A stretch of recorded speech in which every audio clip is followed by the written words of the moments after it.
स्वागत है आपका न्यूजीलैंड भारत में। आपके साथ मैं हूं शारिफ इब्राहिम। 11 स्पेशल देख रहे हैं आप। आइए शुरू करते हैं 11 स्पेशल में खबरों का सफर। सबसे पहले बात करेंगे आर पार की लड़ाई की। कौन आर पार की लड़ाई के मूड में है, किससे आर पार की लड़ाई के मूड में है, इस रिपोर्ट को देखने के बाद आप समझ जाएंगे। अक्टूबर का महीना है, सर्दी का एहसास होने लगा है, लेकिन झारखंड की सियासी फिजा में गर्माहट महसूस हो रही है और आने वाला सप्ताह तपिश को और भी ज्यादा बढ़ाने वाला है। ईडी के सम्मन को चुनौती देने वाली हेमंत सोरेन की याचिका हाईकोर्ट से खारिज हो जाने के बाद सीएम एक बार फिर सुप्रीम कोर्ट का रुख कर सकते हैं, तो वही ईडी भी अपना अगला कदम साफ करेगी। इन सब के बीच बात अब आर पार की लड़ाई तक आ पहुंची है। खनिज संपदा से सबसे अधिक रॉयल्टी इस राज्य को मिलता, इस राज्य से भारत सरकार को मिलता है।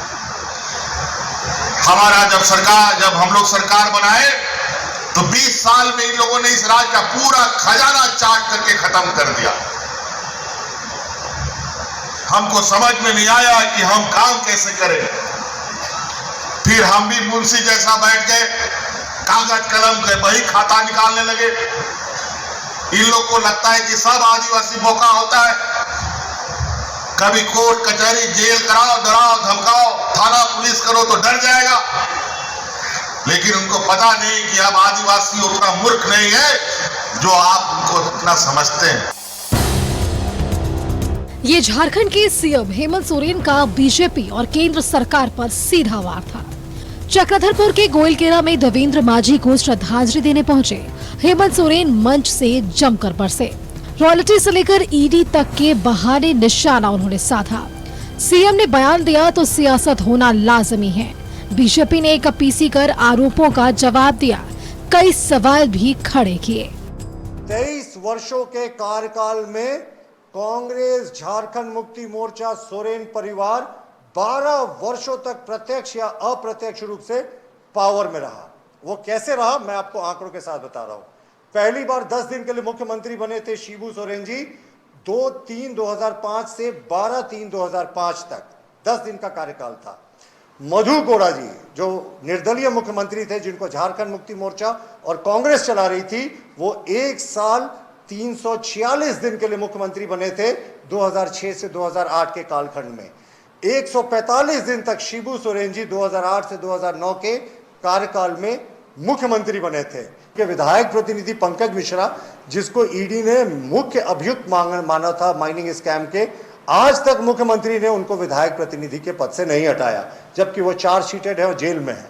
मुख्यमंत्री के तमाम करीबी जेल में है, जितने घपला घोटाला स्कैम हुआ। लेकिन ईडी के एक सम्मन पर इस तरीके से वो जेल जाने की बात कह रहे हैं ना, तो हमने पहले भी कहा शायद मुख्यमंत्री अपनी अंतरात्मा की आवाज उनकी जो है वो जुबान पे आ रही है, उनको पता है। हेमंत सोरेन के वार पर बीजेपी ने पलटवार किया तो बीजेपी के पलटवार पर फिर से सत्ता पक्ष ने वार किया। जेएमएम ने साफ कहा, सीएम और सरकार पर ज्ञान देने वाले ये ना भूलें कि मुख्यमंत्री जनता ने बनाया है, किसी की कृपा से सत्ता नहीं मिली। समय पर सवाल का माकूल जवाब मिलता जाएगा। जनता का आशीर्वाद है, जनता का समर्थन है, तो आज इस राज्य के वो मुख्यमंत्री हैं। झारखंड मुक्ति मोर्चा और जो हमारे अलायंस के जो साथी हैं, चाहे कांग्रेस हो आरजेडी हो, आज हम लोग सत्ताधारी दल के रूप में जाने जा रहे हैं। और जनता ने जिस अपेक्षा, जिस उम्मीद से हेमंत सोरेन जी को इस राज्य का मुख्यमंत्री बनाया, उसको पूरा करने के लिए हेमंत सोरेन जी लगातार जनता के बीच में रहते हैं और आने वाले दिनों में भी हम जनता के बीच में रहेंगे और ये जनता तय करेगी। जनता ने हमको आशीर्वाद दिया है, जनता ने इस कुर्सी पर बैठाया है। दरअसल इन दिनों झारखंड की राजनीति को केंद्रीय जांच एजेंसी ईडी को लेकर खूब गर्माहट मिल रही है। प्रवर्तन निदेशालय लगातार सीएम को समन भेज पूछताछ के लिए बुला रही है और सीएम भी हाई कोर्ट से लेकर सुप्रीम कोर्ट तक जा रहे हैं। चूहे बिल्ली के इस खेल का समापन क्या होगा, सबकी नजर लगी है। चक्रधरपुर से हरिनारायण के साथ रांची से राजेश और राकेश की रिपोर्ट। ईडी के संबंध पर झारखंड में राजनीति जारी है। गोमिया विधायक लंबोदर महतो ने कहा है कि सीएम को ईडी का संबंध लगातार मिल रहा है, लेकिन सीएम ईडी से भाग रहे हैं। आखिर सत्ता में होने के बावजूद भी क्या हेमंत सोरेन कानून को नहीं मानते हैं? साथ ही इंडिया गठबंधन पर जमकर निशाना साधा। उनसे बात की है सहयोगी भावना ने। सोरेन के लिए अब मुश्किलें और बढ़ गई है, क्योंकि हाईकोर्ट की तरफ से भी उन्हें झटका लग चुका है। इस मुद्दे को लेकर ज्यादा बातचीत करने के लिए फिलहाल मेरे साथ मौजूद है आजसू के वरिष्ठ नेता और साथ ही विधायक लंबोदर महतो। महतो जी, आपसे मेरा सवाल ये है कि एक बार नहीं बल्कि कई बार ईडी का सम्मन जाता है, सुप्रीम कोर्ट से लेकर हाई कोर्ट में जाते हैं, हेमंत सोरेन गुहार लगाते हैं। इन तमाम चीजों को लेकर आप क्या कहना चाहेंगे कि आखिर ईडी दफ्तर जाने में उनको दिक्कत किस बात की है? देखिए, ED prevention of money laundering act के तहत काम करती है और जो नोटिस इशू हुआ है कानून के तहत हुआ है, उस एक्ट के तहत हुआ है। तो कोई भी व्यक्ति, कोई भी संस्था कानून से ऊपर नहीं होता है, विशेष करके जो संवैधानिक पद पर बैठे हुए लोग हैं। और कोर्ट में जाने का भी एक सामान्य शिष्टाचार है। जो लोग कोर्ट में जाने का सामान्य शिष्टाचार भी नहीं जानते हैं, आप देखिए, हाईकोर्ट नहीं जाके सीधे सुप्रीम कोर्ट गए, सुप्रीम कोर्ट ने हाईकोर्ट भेज गया और हाईकोर्ट ने जो खारिज किया है उसका भी कारण देख रहे हैं। कोई कॉमन व्यक्ति ऐसा नहीं कर सकता। ज्यादा बेहतर होता मुख्यमंत्री जी को। अपनी पावर का गलत इस्तेमाल कर रहे हैं मुख्यमंत्री हेमंत सोरेन? पावर का गलत इस्तेमाल करना इसको नहीं कहेंगे, राज्य की जनता को दिग्भ्रमित कर रहे हैं। ये राज्य, झारखंड राज्य की 3.5 करोड़ जनता का ये प्रतिनिधित्व करते हैं कि जो निकम्मी सरकार है, जो भ्रष्ट सरकार है, जो लूट में पूरी तरह से संलिप्त सरकार है, से राज्य की जनता इसको उखाड़ फेंकने का ठान चुकी है। और यही इसका नतीजा 2024 में दिखेगा। केंद्र में मोदी जी की सरकार बनेगी।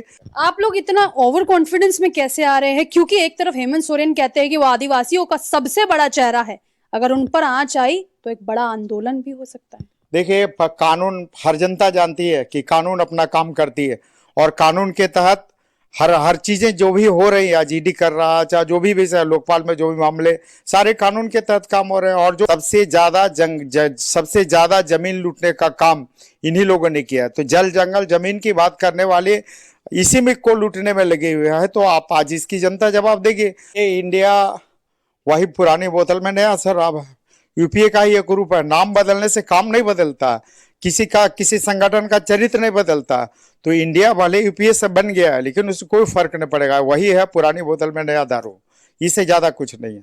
तो चलिए, इंडिया का कंपैरिजन शराब से हो रहा है, कोई शराब की बात कर रहा है, कोई अपनी अलग राजनीति चमकाने में लगा है, कोई आदिवासियों का मुद्दा बड़ा बना रहा है। झारखंड से आते हैं, आजसू के बड़े लीडर है और विधायक भी है, अपने तरफ से साफ तौर पर कहते हुए नजर आ रहे हैं कि इंडिया पर एनडीए भारी है। खैर, इंतजार करते हैं, परिणाम तय करेगा कि क्या होगा।